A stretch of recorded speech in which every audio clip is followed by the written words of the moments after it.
जय हिंद प्यारे साथियों, स्वागत है आपका इस वीडियो में। और जैसा कि आप जानते हैं, ये वीडियो जो बनाई जा रही हैं ये आने वाले जितने भी एग्ज़ाम हैं उनके लिए बहुत ही उपयोगी क्लास है। तो जो बच्चे इस वीडियो को देख रहे हैं वो वीडियो को अंत तक देखेंगे। अगर चैनल पर नए हैं तो उसको सब्सक्राइब कर लीजिएगा ज़रूर। तो ये वीडियो आपके लिए बहुत उपयोगी है। इसमें से ही बहुत सारे प्रश्नों NTPC में भी पूछे गए हैं और आने वाले एग्ज़ाम में भी पूछे जाएंगे। और जो भी एग्ज़ाम आपके उसके बाद भी होने वाले हैं उसमें भी आपके लिए बहुत ही रामबाण जो है क्लास है, तो इसको स्किप बिल्कुल मत कीजिएगा। चलिए शुरू करते हैं अपने प्रश्नों को और देखते हैं हमारा सबसे पहला प्रश्न। सबसे पहला प्रश्न है आपके सामने, ये सारे के सारे प्रश्न आपको इकोनॉमिक्स से ही देखने को मिलेंगे। तो पहला प्रश्न है आपके सामने कि भारत में पंचवर्षीय योजना की रूपरेखा तैयार करने के लिए कौन उत्तरदायी है। तो जो पंचवर्षीय योजनाएं पहले चलाई जाती थी तो उसके लिए कौन उत्तरदायी था। तो देखिए, केंद्रीय सरकार या राष्ट्रीय विकास परिषद या राज्य सरकार या फिर योजना आयोग। तो इसका जो करेक्ट आंसर हो जाएगा वो हो जाएगा योजना आयोग। तो इस प्रश्न का एकदम करेक्ट आंसर है योजना आयोग, जो पंचवर्षीय योजना की रूपरेखा तैयार करने के लिए उत्तरदायी है। तो ये जितने प्रश्न आपको देखने को मिलेंगे इसको मैं स्पीड से कराऊंगा ताकि आपको ज़्यादा से ज़्यादा प्रश्न कम समय में देखने को मिले और आपके एग्ज़ाम के लिए ये सारे के सारे प्रश्न उपयोगी हैं। तो चलिए आगे बढ़ते हैं। अब देखते हैं दूसरा प्रश्न, किस राज्य में महिला साक्षरता दर सबसे अधिक है। तो महिला साक्षरता दर की बात की जाए तो सबसे अधिक ऑप्शन के अकॉर्डिंग देखिए केरल, महाराष्ट्र, तमिलनाडु और पश्चिम बंगाल। तो ऑप्शन के अकॉर्डिंग तो क्या हो जाएगा केरल, लेकिन जैसा जानते हैं कि वर्तमान समय में मिजोरम राज्य जो है उसकी साक्षरता दर जो है सबसे अधिक हो गई है। इस बात को भी नोट कर लीजिएगा। लेकिन ऑप्शन इस 4 ऑप्शन में देखा जाए तो केरल की है, ठीक है, क्योंकि केरल दूसरे नंबर पे आ गया है, पहले नंबर पे था। अगला क्वेश्चन है कि निम्नलिखित में से अर्थशास्त्र का जनक किस अर्थशास्त्री को माना जाता है। तो अर्थशास्त्र का जनक किसे माना जाता है, माल्थस को, रॉबिन्सन को, रिकार्डो को या फिर एडम स्मिथ। तो इसका सही आंसर क्या है, एडम स्मिथ। एडम स्मिथ क्या है, एकदम करेक्ट आंसर है इस प्रश्न का। आगे बढ़ते हैं अगले प्रश्न की ओर और अगला प्रश्न देखते हैं, भारत में नई उदार और औद्योगिक नीति कब घोषित की गई। भारत में जो नई उदार औद्योगिक नीति ये घोषित की गई थी, देखिए ऑप्शन के अकॉर्डिंग देखते हैं कौन सा होगा सही। 1989 ईस्वी में, 1990 ईस्वी में, 1991 ईस्वी में या 1992 ईस्वी में। तो इसका करेक्ट आंसर क्या हो जाएगा, 1991 ईस्वी में। तो ऑप्शन नंबर सी क्या है, एकदम करेक्ट आंसर है इसका। अगला प्रश्न है, सरल नरम ऋण, जिसे सरल या नरम कुछ भी बोल सकते हैं आप, ऋण या इसे सॉफ्ट लोन का अर्थ बताइए। ठीक है, इसमें सॉफ्ट लोन का अर्थ क्या है, अल्पकालीन ऋण या कृषि कार्यों के लिए ऋण या निम्न ब्याज दर पर ऋण या उपभोग के उद्देश्य के लिए ऋण। तो इसका जो करेक्ट आंसर हो जाएगा वो निम्न ब्याज दर पर ऋण को ही क्या कहा जाता है, सॉफ्ट लोन। तो ऑप्शन नंबर सी इस प्रश्न का एकदम करेक्ट आंसर हो जाएगा। तो ये बेहतरीन प्रश्न आपको लगातार इस चैनल पर देखने को मिलेंगे इसी तरह हर सब्जेक्ट के। और जितने सब्जेक्ट हैं जैसे हिस्ट्री होगा, ज्योग्राफी या सिविक्स, इस के जो है इम्पोर्टेंट प्रश्न इस चैनल पर आपको पहले से ही प्रोवाइड किए जा चुके हैं। अगर नहीं दिखा तो जाकर उसको ज़रूर देखिएगा। और ये इकोनॉमिक्स के टॉप 50 क्वेश्चंस हैं। इसके बाद आपको फिर से देखने को मिलेगा साइंस का भी इसी प्रकार, और भी और सब जो हमारे स्पेशल हैं यूपी स्पेशल के, उसको भी देखने को मिलेंगे। तो अगला प्रश्न है, इंपीरियल बैंक की स्थापना किस वर्ष की गई थी, 1955, 1921 या फिर 1000 या 1035। तो इसका जो करेक्ट आंसर हो जाएगा 1921 ईस्वी में इंपीरियल बैंक की स्थापना की गई थी। अगला प्रश्न आपके सामने है, अवमूल्यन का उद्देश्य होता है, अवमूल्यन का उद्देश्य क्या है, निर्यात को हतोत्साहित करना या आयात को प्रोत्साहित करना या विदेशी मुद्राओं का महत्व हटाना या निर्यात को प्रोत्साहित करना। तो अवमूल्यन का उद्देश्य है निर्यात को प्रोत्साहित करना, यही इसका करेक्ट आंसर है, ऑप्शन नंबर डी। अगला प्रश्न आपके सामने, अगला प्रश्न है, सकल घरेलू उत्पाद किसकी माप है। तो ये किसी देश की वित्तीय स्थिति की माप है या किसी देश के औद्योगिक उत्पाद की या किसी देश की अंतर्राष्ट्रीय आर्थिक गतिविधियों की या किसी देश की घरेलू आर्थिक गतिविधियों की। तो इसका करेक्ट आंसर क्या हो जाएगा, सकल घरेलू उत्पाद किसकी माप है। तो ऑप्शन नंबर जो डी है आप देख रहे हैं, इसमें लिखा है किसी देश की घरेलू आर्थिक गतिविधियों की ये क्या है, माप होती है। तो ऑप्शन नंबर डी इस प्रश्न का एकदम क्या हो जाएगा, करेक्ट आंसर। अगला प्रश्न आपके सामने है कि कौन सी पंचवर्षीय योजना केवल 4 वर्ष की थी। तो केवल 4 वर्ष ही चली थी कौन सी पंचवर्षीय योजना, तीसरी, चौथी, पाँचवीं या सातवीं। तो ये जो पाँचवीं पंचवर्षीय योजना थी जो 1974 से लेकर 1978 तक चली थी। ठीक है, तो यही पंचवर्षीय योजना 4 वर्ष तक चली थी। ऑप्शन नंबर सी इसका सही आंसर हो जाएगा। अगला प्रश्न देखिए, अगला प्रश्न आपके सामने है, निम्नलिखित में से कौन भारत के लिए सर्वाधिक विदेशी मुद्रा अर्जित करता है। तो मत्स्य उत्पाद या खली ऐसे को खेती कर सकते हैं। ठीक है, मसाले या चाय।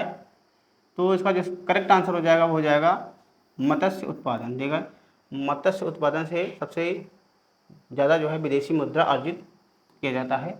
अगला प्रश्न आपके सामने है कि भारत की राष्ट्रीय आय का अनुमान किसके द्वारा लगाया जाता है। तो भारत की राष्ट्रीय आय का अनुमान किसके द्वारा लगाया जाता है, आर्थिक आयोग, अर्थ आयोग, योजना आयोग या पार्लियामेंट्री समिति के द्वारा, या फिर इनमें से कोई नहीं। तो इसका करेक्ट आंसर कमेंट बॉक्स में जरूर बताइए आप लोग। तो इसका करेक्ट आंसर है इनमें से कोई नहीं। ठीक है, तो इसका जो राष्ट्रीय आय का अनुमान लगाता है केंद्रीय सांख्यिकी संगठन जो है अनुमान लगाता है।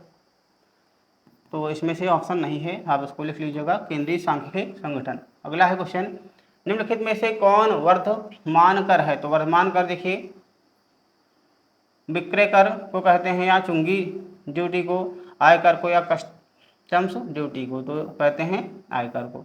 आयकर इसका क्या हो जाएगा एकदम करेक्ट आंसर। अगला प्रश्न आपके सामने कि आधुनिक अर्थव्यवस्था का गुण नहीं है। आधुनिक अर्थव्यवस्था का गुण इसमें कौन नहीं, बाजार के लिए उत्पादन या उत्पादन की पूंजी, सघन पद्धति या मुद्रा, अर्थव्यवस्था का विकास या आत्मनिर्भर ग्राम पद्धति। तो आत्मनिर्भर ग्राम पद्धति जो है ये आधुनिक अर्थव्यवस्था का गुण नहीं है। ऑप्शन नंबर डी क्या हो जाएगा इस प्रश्न का एकदम करेक्ट आंसर हो जाएगा। अगला देखिए, अगला प्रश्न आपके सामने है क्वेश्चन नंबर 14, भारत का सबसे बड़ा व्यापारिक साझेदार देश कौन सा है। तो भारत सबसे ज़्यादा व्यापार जो साझेदारी किस देश से करता है।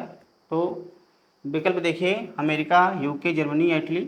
तो इसमें से सबसे अधिक साझेदारी करता है अमेरिका से। अमेरिका से आयात निर्यात बहुत ज़्यादा होते हैं। गांधीवादी अर्थव्यवस्था का आधार क्या था। तो गांधीवादी अर्थव्यवस्था अर्थात गांधी जी किस अर्थव्यवस्था को ज़्यादा प्रोत्साहित करने के लिए कहते थे कि मशीन आधारित विकास हो देश में, या खादी एवं कुटीर उद्योग आधारित विकास हो, विदेशी सहायता आधारित विकास, या फिर उपयुक्त में से कोई नहीं। तो गांधी जी मानते थे खादी एवं कुटीर उद्योग आधारित विकास से जो है भारत के निम्न वर्ग को भी बहुत ज़्यादा लाभ मिलेगा। तो ऑप्शन नंबर बी क्या है इस प्रश्न का एकदम करेक्ट आंसर है। अगला प्रश्न देखिए, अगला प्रश्न है कौन सी अर्थव्यवस्था बाजारोन्मुखी अर्थव्यवस्था है। तो बाजारोन्मुखी अर्थव्यवस्था इनमें से कौन है। तो साम्यवादी है, पूंजीवादी है, समाजवादी है या फिर मिश्रित। तो इसमें ऑप्शन नंबर जो बी है पूंजीवादी। पूंजीवादी अर्थव्यवस्था को ही बाजारोन्मुखी अर्थव्यवस्था कहते हैं। अगला प्रश्न देखिए, अगला प्रश्न आपके सामने क्या लिखा हुआ है कि मुद्रा आपूर्ति किसके द्वारा नियंत्रित की जाती है। तो मुद्रा आपूर्ति जो है किसके द्वारा, योजना आयोग, वित्त आयोग, भारतीय रिजर्व बैंक या व्यापारिक बैंक। तो भारतीय रिजर्व बैंक के द्वारा जो है मुद्रा आपूर्ति नियंत्रित की जाती है।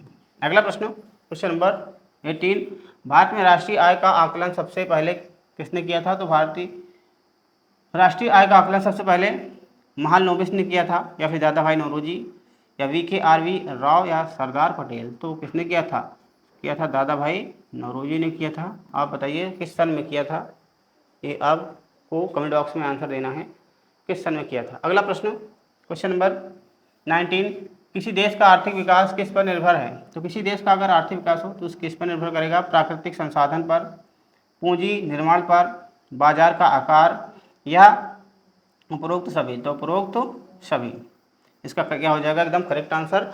तो आर्थिक विकास के लिए प्राकृतिक संसाधन भी होने चाहिए, पूंजी निर्माण भी उपयोगी है, और बाजार का आकार भी।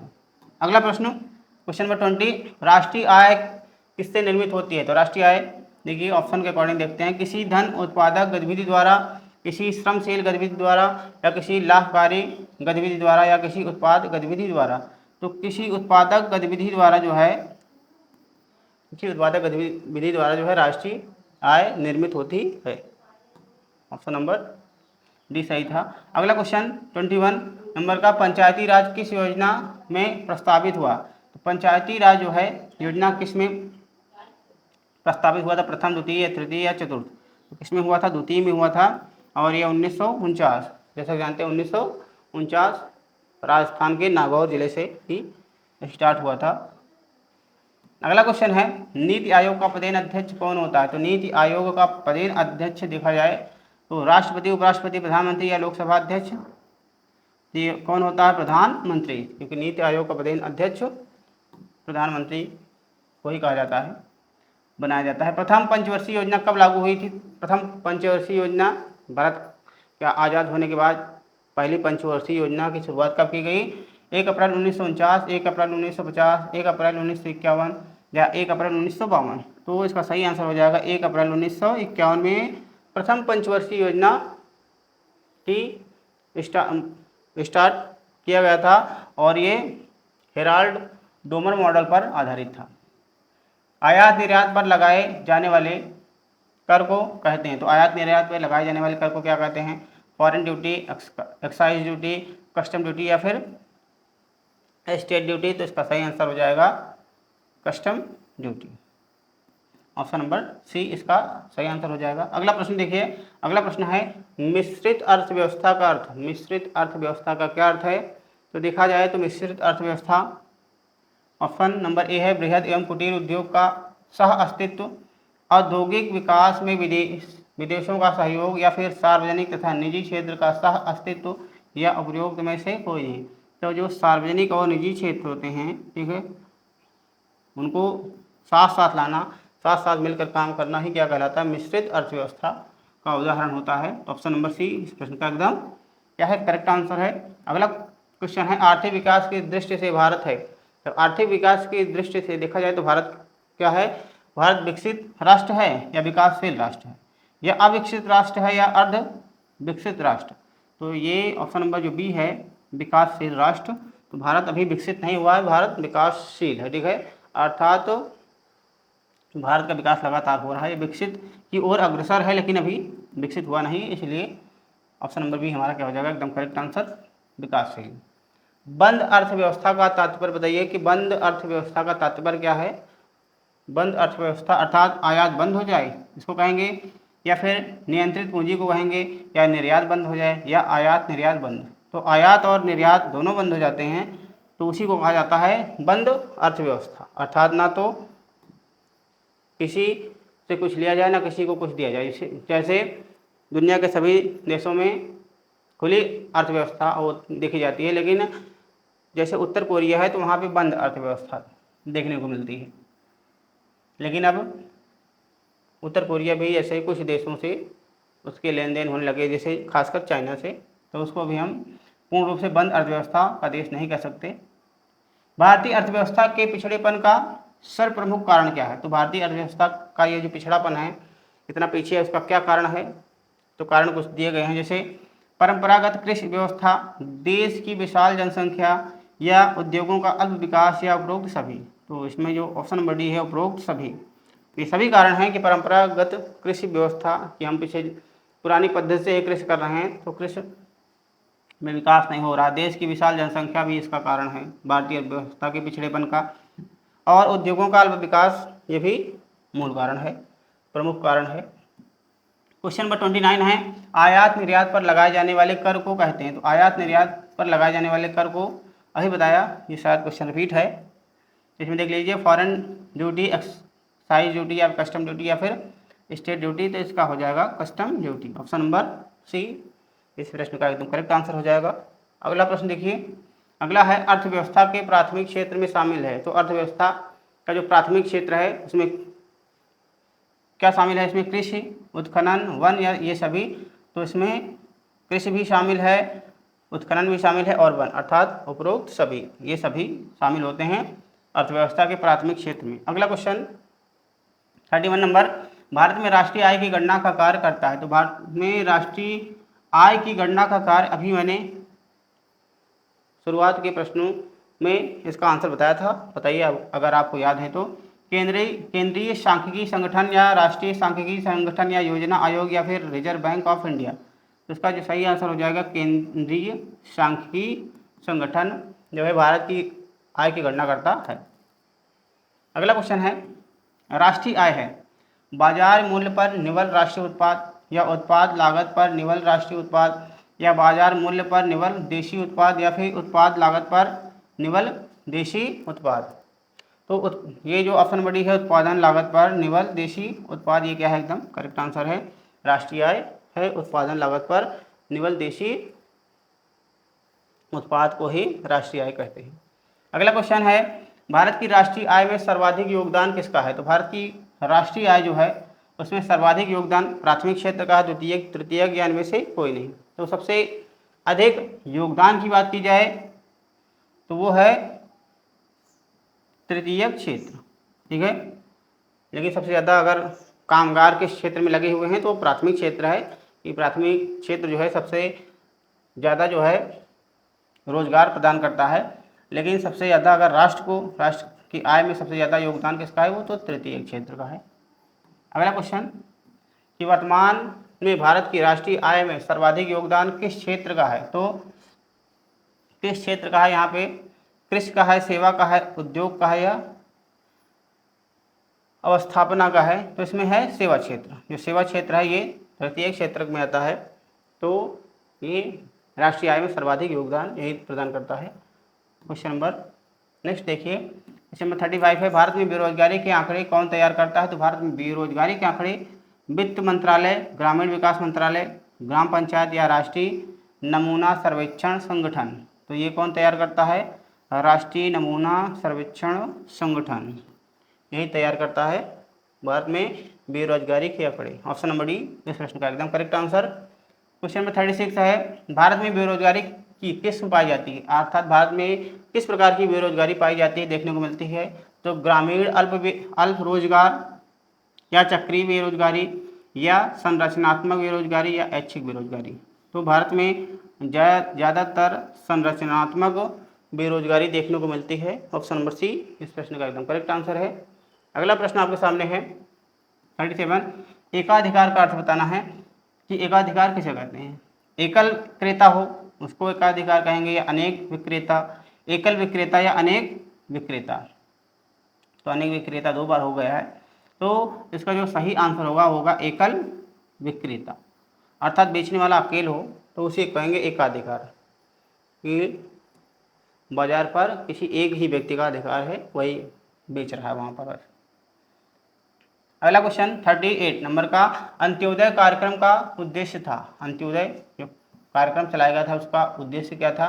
शहरी गरीबी में कमी करना या फिर अनुसूचित जनजातियों के जीवन स्तर में सुधार करना या गरीबों में सर्वाधिक गरीबों की मदद करना या अल्पसंख्यकों को उन्नत करना। तो इसका सही आंसर हो जाएगा गरीबों में सर्वाधिक गरीब जो हैं उनकी मदद करना अंत्योदय कार्यक्रम का क्या था, एक प्रमुख उद्देश्य था। अगला क्वेश्चन नंबर 39, कुटीर ज्योति योजना, ध्यान से पढ़िएगा, कुटीर ज्योति योजना का संबंध किससे है।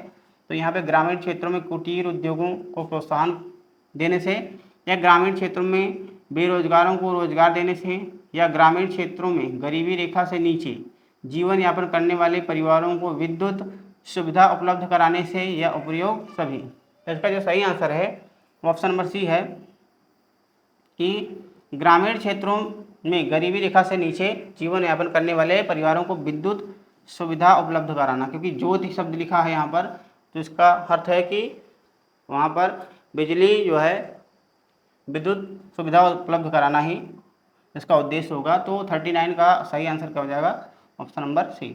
अगला प्रश्न आपके सामने, मानव विकास सूचकांक HDI ह्यूमन डेवलपमेंट इंडेक्स किस अर्थशास्त्री की देन है। तो किस अर्थशास्त्री की देन है, Adam Smith, Amartya Sen, Marshall या महबूब उल हक। ठीक है, महबूब उल हक। तो ये किसकी देन है मानव विकास सूचकांक, तो ये पाकिस्तान के एक अर्थशास्त्री थे महबूब उल हक, इनकी देन है। तो ऑप्शन नंबर डी इस प्रश्न का एकदम करेक्ट आंसर हो जाएगा। अगला क्वेश्चन, मानव विकास सूचकांक में शामिल होते हैं। मानव विकास सूचकांक में देखा जाए तो क्या शामिल है, जीवन प्रत्याशा, साक्षरता दर, प्रति व्यक्ति राष्ट्रीय आय, उपरोक्त सभी। तो इन तीनों में मतलब ये सभी शामिल हैं, उपरोक्त सभी, अर्थात जीवन प्रत्याशा भी शामिल है, साक्षरता दर भी, प्रति व्यक्ति राष्ट्रीय आय, सभी को सम्मिलित किया गया है मानव विकास सूचकांक में। ऑप्शन नंबर डी इस प्रश्न का एकदम क्या हो जाएगा, करेक्ट आंसर। नेक्स्ट क्वेश्चन देखिए, राष्ट्रीय ग्रामीण रोजगार गारंटी योजना कब प्रारंभ की गई? कमेंट बॉक्स में बताइए कि आपको कौन सा विकल्प जो है एकदम सही लग रहा है। तो देखिए यहाँ पर 4 विकल्प दिए गए हैं।